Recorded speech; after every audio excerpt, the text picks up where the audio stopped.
ಇಲ್ಲ ಸರ್, ಆ ಥರ ಹಂಗೇನಾದರೂ ಇದ್ದಿದ್ರೆ 100% ನಮಗೆಲ್ಲರಿಗೂ ಗೊತ್ತಿರೋದು ಸರ್. ಕೆಲವೊಂದು ಲಿಂಕ್ಸು ಕೆಲವೊಂದು ಇದಿರುತ್ತೆ ಇನ್ನರಾಗಿ ನಮ್ಮದೆಲ್ಲ, ಅದರಲ್ಲಿ ನಮಗೆಲ್ಲ ಗೊತ್ತಾಗಿರೋದು. ಗೊತ್ತಾಗಿಲ್ಲ ಅಂತ ಹೇಳಿದ್ರೆ ಇದು ಲೆಕ್ಕಾಚಾರ ಅಷ್ಟೇ, ಏನಿಲ್ಲ. Thank you. ಹಾಂ ವಿರೋಧ ಪಕ್ಷದವರು ತುಂಬ ಇದು ಮಾಡ್ತಾ ಇದ್ದಾರೆ ಸರ್. ಎತ್ತಿನ ಹೊಳೆ ಯೋಜನೆದು 2027ಕ್ಕೆ ನಮ್ಮ ಕೋಲಾರಿಗೆ ಎತ್ತಿನ ಹೊಳೆ ನೀರು ಬರುತ್ತೆ.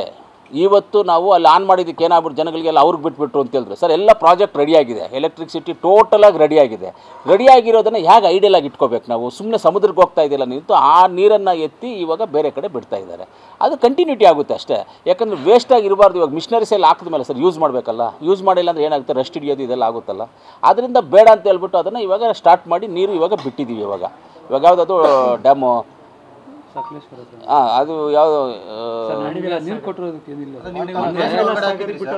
ಹೌದು ಮೂಲ ಉದ್ದೇಶ ಇರುವಂಥದ್ದು ಕೋಲಾರ ಚಿಕ್ಕಬಳ್ಳಾಪುರ. ಹೌದು ಹೌದು, ಕೆರೆಗಳು ತುಂಬಿಸುವಂಥ ಯೋಜನೆ ಮಾಡ್ತಾರೆ ಅಂತ ಸರ್. ಈಗ ಹಾಸನ ಕಡೆ ಎಲ್ಲ ಕೆರೆಗಳು ತುಂಬಿಸುವಂಥದ್ದು ಮಾಡ್ತಾರೆ ಸರ್. KCVL ಯೋಜನೆ ಬಂದಾಗ ಇದೇ ಮಾತು ಹೇಳಿದ್ರಿ, ಇನ್ನು ಮುಳಬಾಗಿಲು ಬಂದಿಲ್ಲ. ಹೌದು, ಅವಾಗ ಮುಳಬಾಗಿಲು ಶಾಸಕರು. ಹೌದು ಹೌದು, ಇದು ಬರುತ್ತೆ ಸರ್, ನೀರು ಬರುತ್ತೆ, ಖಂಡಿತವಾಗ್ಲೂ ಬರುತ್ತೆ. ಇವಾಗ 24 TMC ಸಿಗುತ್ತೆ ನಮಗೆ. ಅದರಲ್ಲಿ 9 TMC ನಮಗೆ ಕೆರೆಗಳು ತುಂಬೋದಕ್ಕೆ, 8 TMC ನೀರು ಕುಡಿಯೋದಕ್ಕೆ ನೀರು ಅಂತ ಖಂಡಿತವಾಗ್ಲೂ.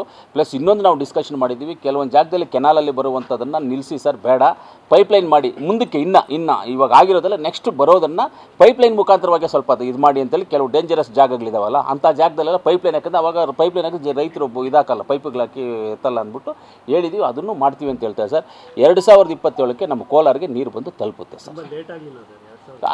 ನಾನು ಮೊನ್ನೆ ಅಲ್ಲೇ ಮಾತಾಡಿದಾಗ ಹೇಳಿದೆ ಸರ್, ಇನಾಗ್ರೇಷನ್ ಮಾಡ್ತಾ ಇದ್ದಾರೆ, ಖುಷಿ ಒಂದು ಕಡೆ ಆಗ್ತಾ ಇದೆ, ನನಗೊಂದು ಕಡೆ ಮನಸ್ಸಿಗೆ ಸಮಾಧಾನ ಇಲ್ದನೂ ಇದೆ ನಮಗೆ.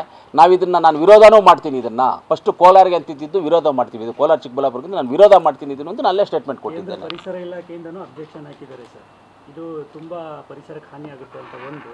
ಎರಡನೇದು, ಅಲ್ಲಿ ಸಕಲೇಶ್ಪುರ ವ್ಯಾಪ್ತಿಯಲ್ಲಿ ಬರುವಂಥ ಅರಣ್ಯ ಪ್ರದೇಶದಲ್ಲಿ ಇನ್ನೂ ನಮಗೆ ಪರ್ಮಿಷನ್ ಕೊಟ್ಟಿಲ್ಲ ಇದನ್ನು. ಹೌದು, ಅದು ಕೆಲವೊಂದಿದೆ, ಅದು ಮೀಟಿಂಗ್ ಮಾಡ್ತಾರೆ. ಆವತ್ತೇ ಅದು ಸಬ್ಜೆಕ್ಟ್ ಅಲ್ಲೂ ಬಂತು. ಮೀಟಿಂಗಲ್ಲಿ ಸಿದ್ದರಾಮಣ್ಣ ಅವರು ಹೇಳಿದ್ರು, CM ಅವರು ಹೇಳಿ ಅವ್ರನ್ನ ಮೀಟಿಂಗ್ ಕರೆದು ಇಮಿಡಿಯೇಟ್ ಸಾಲ್ವ್ ಮಾಡೋಣ ಅಂತ ಹೇಳಿದರೆ ಸಾಲ್ವ್ ಮಾಡ್ತಾರೆ ಸರ್. ಒಟ್ಟಿನಲ್ಲಿ ನನಗೆ ಗೊತ್ತಿರೋ ಸರ್, ನಾನು ಅಲ್ಲಿ ಖುದ್ದಾಗಿ ಜಾಗದಲ್ಲಿದ್ದು ನೋಡಿದ್ದೀನಿ. ನಾನು ತಮ್ಮ ಬೇಸರ ಶಮನ ಆಗಿದೆ ಸರ್?